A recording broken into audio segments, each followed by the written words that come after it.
aqui hoje.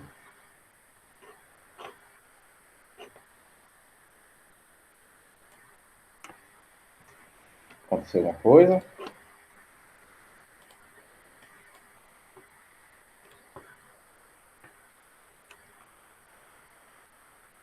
Às vezes a gente fica assim mesmo, né? Tudo bem? Bom, pessoal, nossa última atividade, né?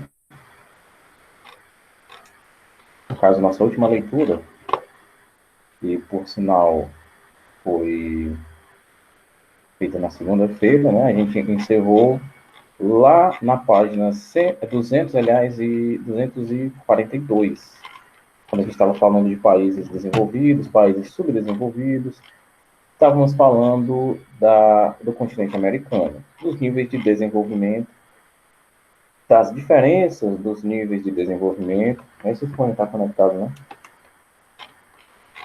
Da divisão de América anglo-saxônica e América Latina, o porquê dessa diferença, né? A propósito, vamos lá para a chamada.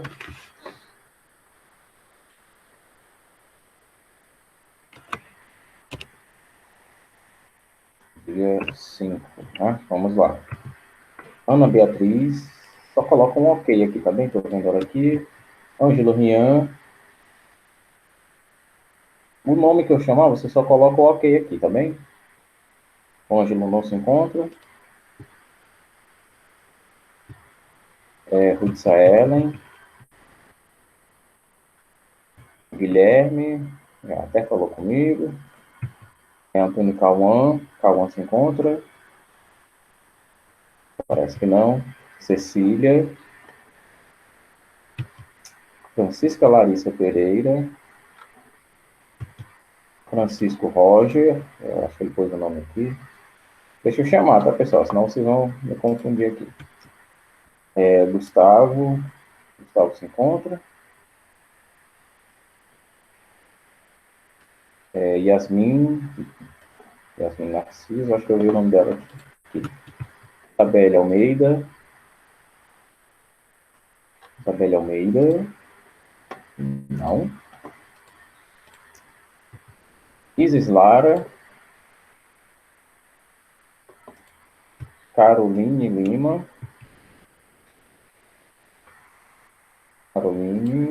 Caroline não tá aqui, não?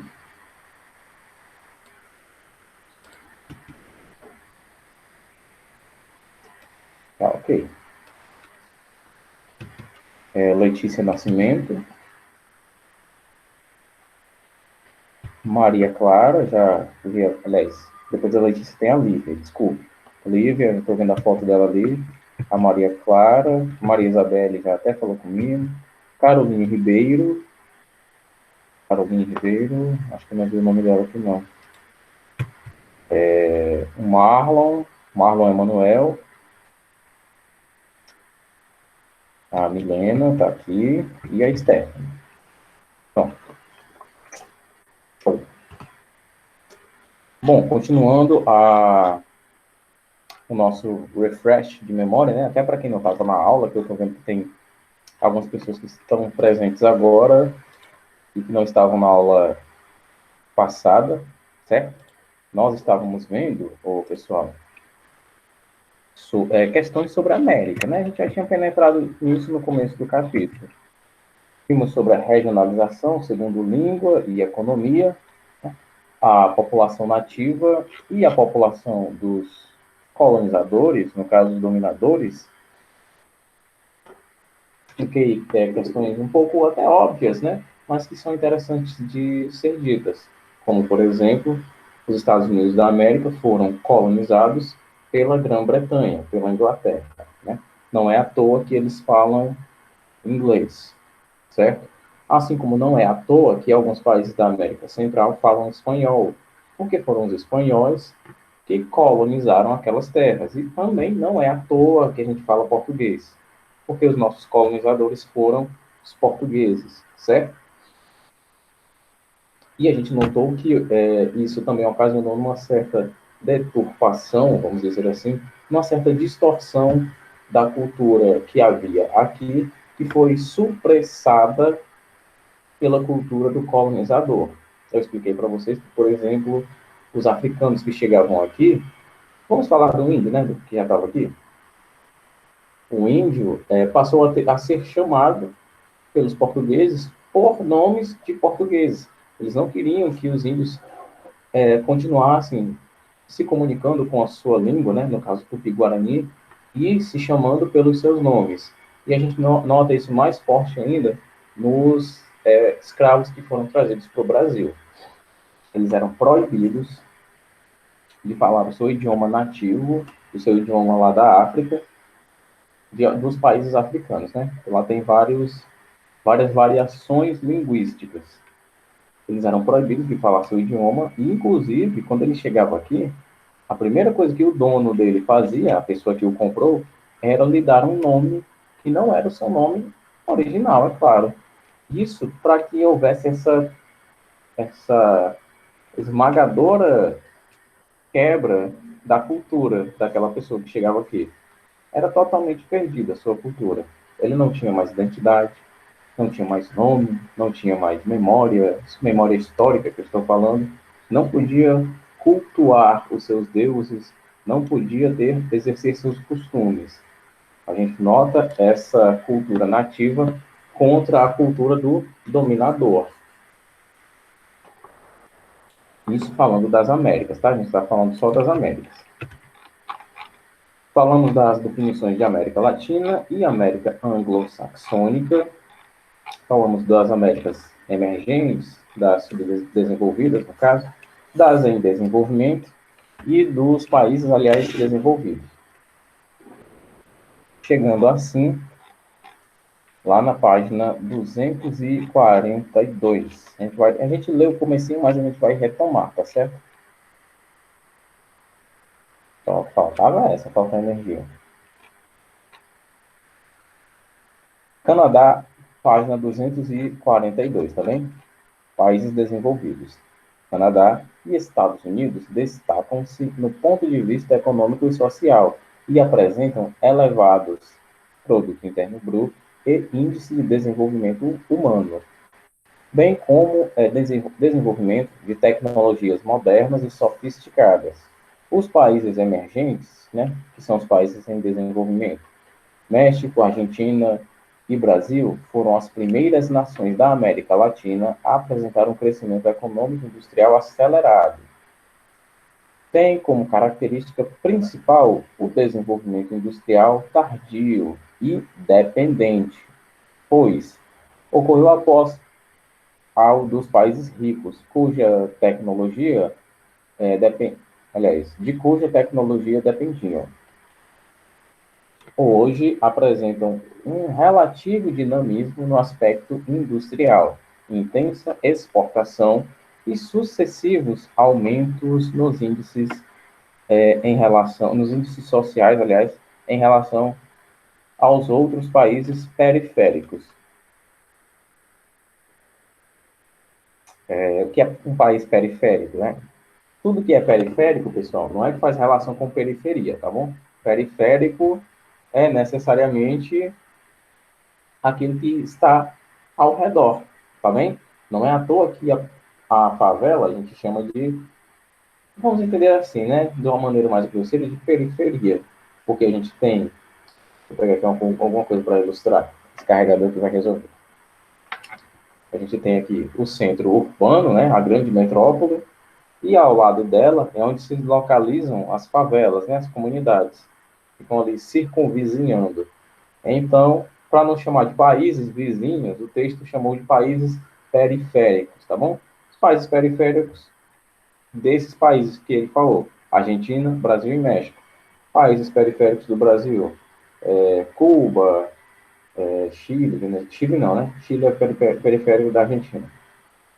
Chile também, Venezuela, Uruguai, periférico é só vizinho, tá? Só para definir aqui o que é o termo. Continuando. Países subdesenvolvidos. Conjunto bastante amplo e diversificado. constituído apenas por nações latino-americanas de economia primária.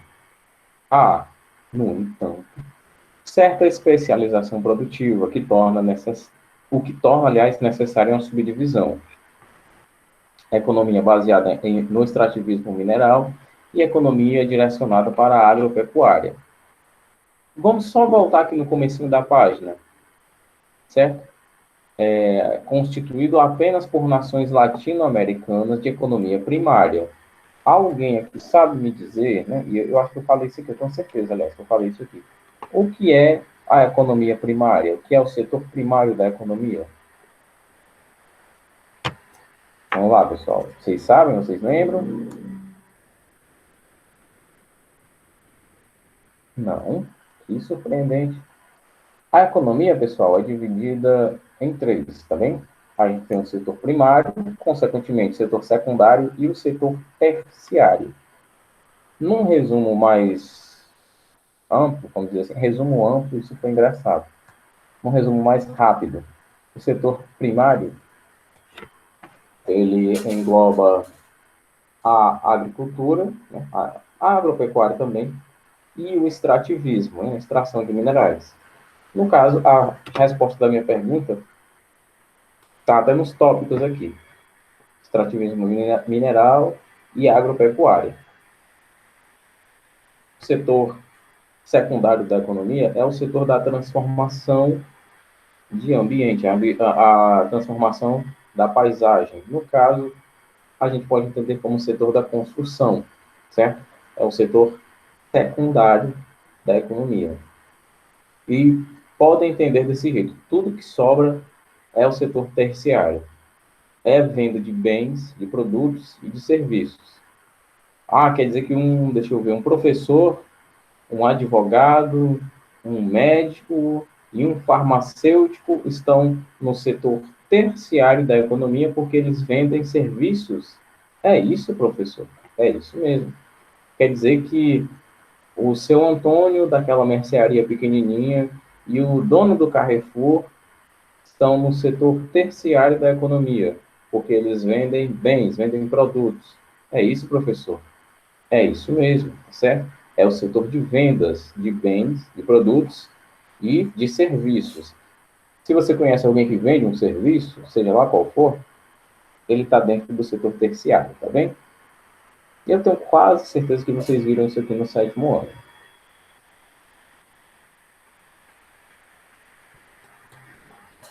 Agora vamos voltar aqui para o livro. Economia baseada no extrativismo mineral. Esse grupo, lembrando, estamos falando de países subdesenvolvidos, tá? Esse grupo é composto por Venezuela, Equador e Trinidad e Tobago, cujo setor econômico está assentado no extrativismo do petróleo. Bolívia, que se concentra na exploração do gás natural e do estanho. Peru, que possui uma atividade extrativista bastante diversificada, uma vez que em seu território são encontrados ouro, cobre, prata, zinco e etc. Chile, cuja economia é sustentada pelo cobre, e Guiana, Jamaica e Suriname, países, aliás, produtores de bauxita. Notemos aqui que todas essas economias, né, todos esses países, são baseados no extrativismo, assim como o próprio, o próprio tópico sugeriu, né? A bauxita, só para ficar mais claro, né, é uma mistura natural de óxido de alumínio, né, de óxidos, aliás, que é considerado um mineral também, tá certo? Mas se eu for falar todos, eu acho que a aula vai virar de química. Ela basicamente é uma rocha que a argila, né? A argila, ela tem uma elasticidade não, uma plasticidade. A bauxita parece com argila, mas não tem essa plasticidade, tá bem? E o segundo grupo? é a economia direcionada para a agropecuária. Ocorre, aliás, no Haiti, cuja economia está ancorada na produção de café, de açúcar, aliás, e café. Na República Dominicana, que se sustenta a partir da produção de açúcar. Na Colômbia, que se destaca pela produção de café e pelo extrativismo de carvão mineral. No Uruguai, país cuja base econômica é a produção de lã e carne. Em Cuba, cuja economia se equilibra na produção de açúcar e fumo. No Paraguai, direcionado para a produção de algodão e soja. E em outros países da América Central, com economia ligada à produção de açúcar, café e frutas tropicais, como banana, laranja e abacaxi. Economia voltada para atividades turísticas e financeiras. Esse conjunto é bastante heterogêneo e inclui Bahamas, Ilhas Caimã e ilhas turcas e caicos, situadas nas Antilhas. Deixa eu só dar um zoom aqui, pessoal, porque a letrinha está pequena e eu não enxergo mais tão bem. Por sinal, hoje eu fui fazer nada a ver com a aula, né? Eu fui fazer um exame, eu estou com 60% da visão desse olho aqui. Só 60%. Péssimo, viu? Mas esse daqui está com 80%.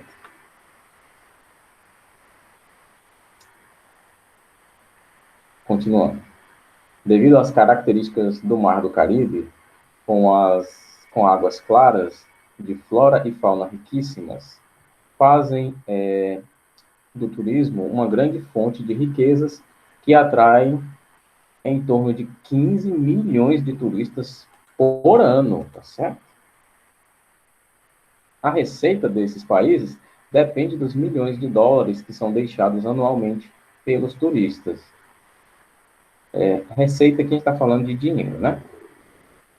Que caracterizam a economia da maioria dos países dessa região. Só nas Bahamas, a chegada de turistas é na ordem de 1 milhão, aliás, de 1 milhão e 400 mil anualmente, que deixam uma média de 357 dólares, totalizando quase 500 milhões de dólares. A prestação de serviços financeiros por bancos internacionais presentes nesse grupo de países também é muito importante para a economia da região. Esses países são conhecidos como paraísos fiscais e recebem depósitos de milhões de correntistas no mundo que colocam seu dinheiro nesses bancos em busca de benefícios fiscais e pagar menos impostos nos seus países de origem. No ano de 2016, dados da pesquisa feita pelo Bank of Boston mostraram que no Caribe e no Panamá havia depósitos de 1 trilhão de dólares. Sempre que você ouvir falar em paraíso fiscal, você já associa logo a coisa errada. A pessoa está com, a gente vai chamar aqui de uma maracutaia para pagar menos impostos. E até mesmo para sonegar impostos. Muito do que a gente vê de corrupção, de dinheiro sendo depositado, desviado, aliás, indo parar num banco bem famoso, vamos dizer assim, é fruto desse tipo de prática, tá certo? Então, sempre que você ouvir falar em paraíso fiscal, você já duvide, certo?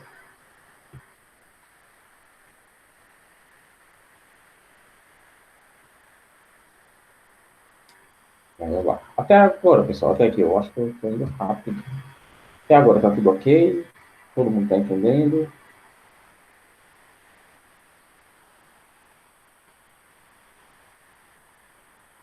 Pessoal, cadê vocês? Oi, Eu tô professor. aqui. Oi. Pronto, todo o conteúdo aqui que a gente está passando. Tá dando para pegar direitinho? Tá ficando bem explicado? Tá com dúvida? Sim, professor. Tá ok. Só para recapitular, tá bem? Essa parte aqui do capítulo. Deixa eu tirar o zoom, porque agora ficou grande demais. Page up, page up. Pronto.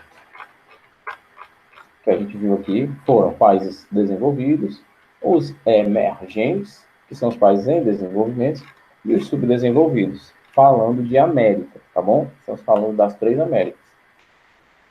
E que os subdesenvolvidos, né, é um grupo bem gigante, né? É um grupo bastante amplo, e que foi melhor dividido em economia baseada no extrativismo mineral, na agricultura e agropecuária, e nas atividades turísticas, né, que necessariamente movimentam o setor financeiro, porque não existe turismo sem dinheiro, né?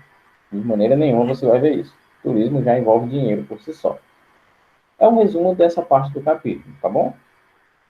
Integração político-econômica na América Latina, aprimorando relações. Os países da América Latina viveram séculos de dominação política e econômica, nos quais suas economias foram organizadas para atender aos centros de poder europeu e norte-americano. Essa realidade inibiu as relações comerciais e até políticas entre os países latino-americanos. A gente tem até o discurso de um dos presidentes do Brasil, só tirar isso aqui,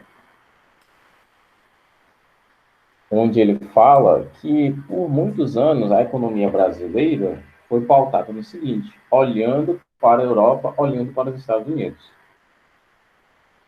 Olhando para a Europa, olhando para os Estados Unidos e esquecendo de manter relações comerciais com os países periféricos, com os países vizinhos, com a Bolívia, com o Chile, com o Uruguai, com a Argentina, com a Venezuela, foi com a Colômbia, acho que eu já falei, foi se perdendo, né?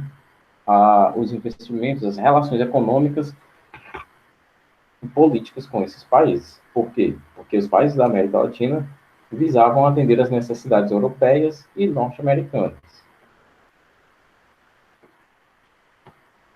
Mas elas vêm sendo aprimoradas por meio da criação de organismos multilaterais e outros modelos de desenvolvimento e integração. Não envolvem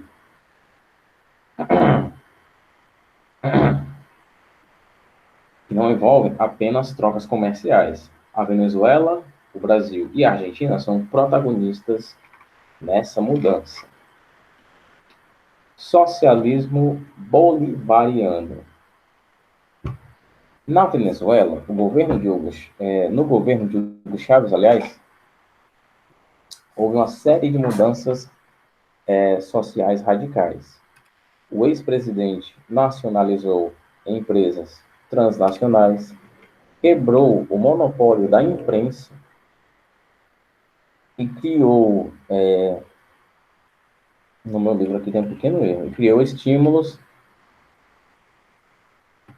com licença, e criou e estimulou projetos de transferência de renda. A Venezuela chegou a apresentar uma distribuição de renda mais justa, a distribuição de renda mais justa, aliás, da América Latina. A partir do seu segundo mandato presidencial, Hugo Chávez passou a estruturar a Aliança Bolivariana para os Povos da Nossa América, Tratado de Comércio dos Povos, que atualmente congrega Venezuela, Bolívia, Nicarágua, Equador, Antígua e Barbuda, aliás, Dominica, São Vicente e Granadinas, Cuba e Honduras. Com forte orientação socialista, a ALBA-TCP tem como principal objetivo criar uma aliança econômica entre os povos mestiços latinos e indígenas da América, Esse projeto começou a ser formado quando, em 2004, Fidel Castro, aliás, o então presidente de Cuba, enviou para a Venezuela uma equipe médica com o objetivo de auxiliar no combate a doenças e, em troca, Hugo Chávez destinou petróleo à ilha caribenha, sempre carente de combustíveis.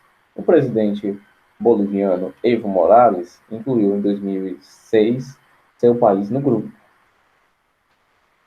Dentro do projeto da ALBA TCP, Hugo Chávez assinou o Acordo do Petrocaribe, pelo qual a Venezuela vende aos membros da aliança petróleo e derivados abaixo do preço de mercado. A gente nota aqui, pessoal, um certo esclarecimento por meio de fatos de o que é a economia socialista, né? Vamos pensar na economia capitalista primeiro. E eu não estou falando necessariamente de esquerda, de direita, tá? Não estou falando de partido político, não. Estou falando de ideias. Ideias não. Não é de ideias. De ideologias, aliás, sobre modelos, tá certo? O modelo socialista e o modelo capitalista. O modelo capitalista, a gente sabe que é aquele modelo que a pessoa quer o melhor para ela, né? E quando você, por exemplo, você é empresário, quer o melhor para você e só para você, do grupo de empresários, você está sendo um aristocrata, né? O aristocrata é aquela pessoa que tem uns certos privilégios e quer que somente a classe dele tenha esses privilégios, né? É uma coisa que tem esses privilégios. Já o socialista aqui tem os privilégios e quer que todo mundo tenha esses privilégios, né? A gente até já, eu acho que todo mundo, todos vocês já ouviram falar do tal do socialista de iPhone, né? Aquela pessoa que fala da luta de classes, fala de mais igualdade social, igualdade financeira, e a pessoa tem um iPhone, né? Não tem nenhum problema com isso, tá certo? Não tem nenhum problema com isso. Não é porque eu estou lutando contra a pobreza que eu tenho que ser extremamente miserável. É justamente o contrário que é a ideia. O pensamento socialista, e como a gente pode ver aqui, Hugo Chávez até fez isso, é que o socialista que é iPhone tem um iPhone e quer que todo mundo tenha um iPhone, tá bom? Esse é o pensamento socialista. A pessoa tem um carro razoável, um carro bom, seja lá o que for, e quer que todo mundo tenha um carro parecido com esse, né? Mas se você tem um carro melhor, beleza, ótimo, bom. O pensamento socialista quer que todo mundo tenha acesso à educação de qualidade e gratuita, como é o caso lá na Finlândia. Ah, professor, mas lá na Finlândia eu pesquisei e a educação é paga. Tá, a educação é paga, você está certo. Mas se você não tiver dinheiro para pagar a escola, tudo bem, você estuda lá sem problema. O governo reconhece o poder transformador da educação. E ele não vai deixar você ficar sem estudar porque você está sem dinheiro para pagar. Claro que você vai estudar. Ah, mas se eu ficar a vida toda assim, tudo bem, tudo bem. Essa é a ideia socialista. Aí você note aqui como foi que ela aconteceu, né? O país do cara mandou médicos para ajudarem a combater uma doença, e o cara mandou petróleo para o país dele lá. Olha como aconteceu uma troca aqui, essa ajuda, né? Tudo isso pelo pensamento socialista, tá bom? O Brasil, um dos líderes do bloco sul-americano, vem empenhando esforços para consolidar o bloco do Cone Sul e a dinamização de uma zona de livre comércio sul-americano, bem como tem estimulado o desenvolvimento das chamadas relações Sul-Sul, que abarcam os países da América do Sul, a China, o Irã, a Índia e a Rússia.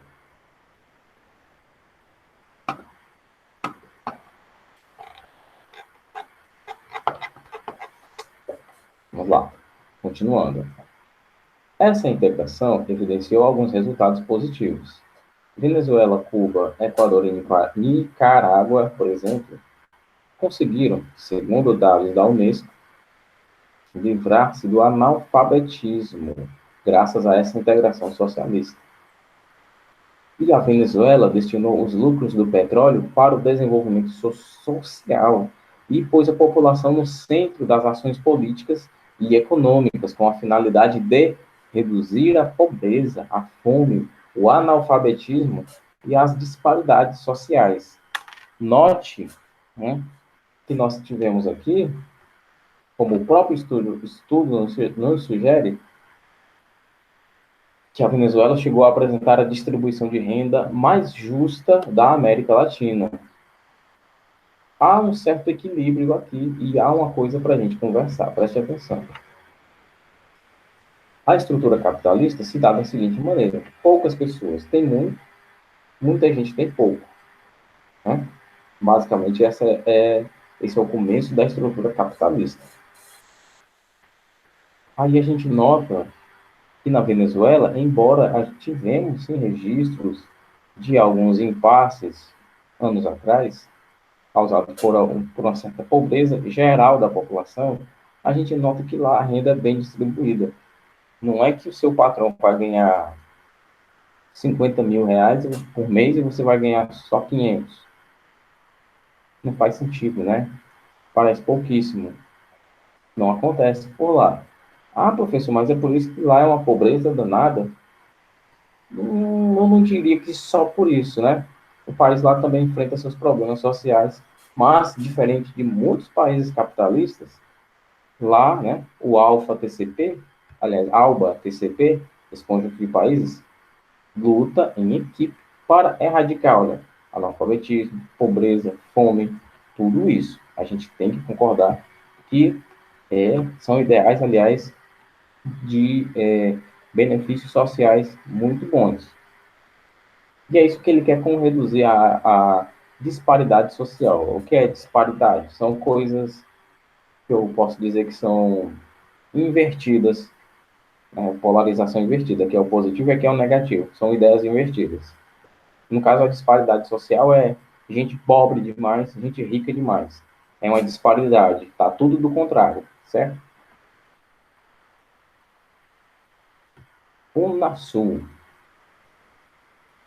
Em 8 de dezembro de 2004, na cidade peruana de Cusco, ocorreu a terceira reunião dos presidentes da América do Sul. Nesse evento, foi assinada a Declaração de Cusco, documento pelo qual foi criada a Comunidade Sul-Americana de Nações, CSN, embrião da Unasul, em 2007. Embrião da Unasul, ponto. Em 2007, quando aconteceu a primeira reunião energética da América do Sul, na Venezuela, os países membros da CSN decidiram mudar o nome para Unasul. No dia 23 de maio de 2008, em Brasília, 12 países, Brasil, Argentina, Chile, Uruguai, Paraguai, Bolívia, Equador, Colômbia, Peru, Guiana, Suriname e Venezuela, assinaram o Tratado para a Criação da União das Nações Sul-Americanas. Assim, a Unasul deixa de ser um simples fórum de debates para se tornar um organismo internacional. Os objetivos, aliás, da Unasul são a promoção das relações de igualdade e ajuda mútua entre os membros, com a integração nas áreas econômica, política e social, e a partilha de projetos e recursos culturais e energéticos adicionais, tecnológicos, financeiros, de infraestrutura e etc.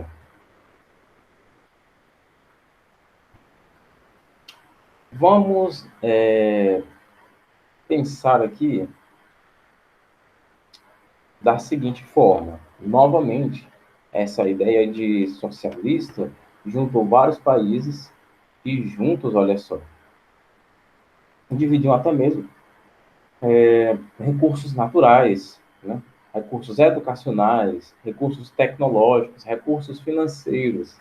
Essa é a ideia do pensamento socialista. Vários acordos bilaterais entre países da América do Sul foram realizados, dinamizando o comércio interregional. Ademais, a criação do Banco do Sul promoveu a tentativa de diminuir a dependência dos países sul-americanos em relação ao FMI.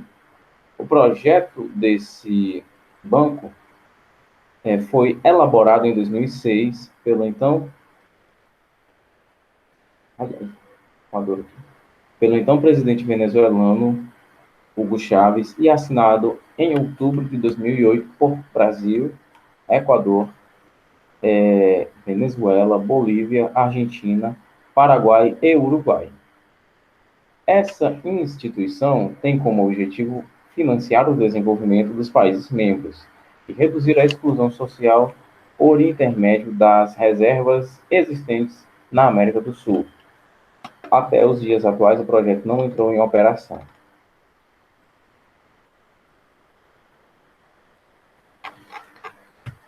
Bom,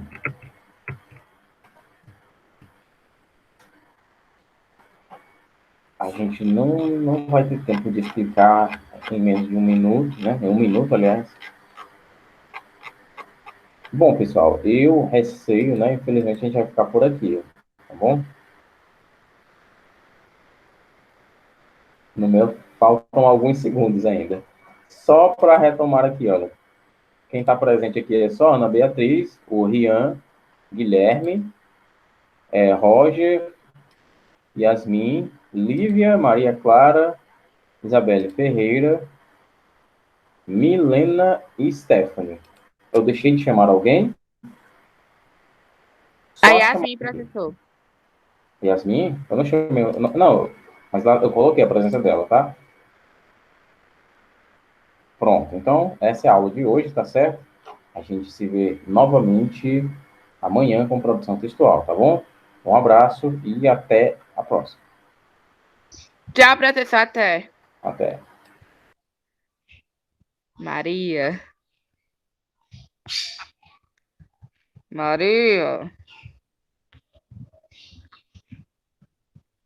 Maria, olha teu Instagram agora. Eu tava fazendo uma coisa aí, eu perdi a música, tá vendo? Perdi a música. Peraí, já vai. Só essa aqui, deixa eu escolher o negócio aqui.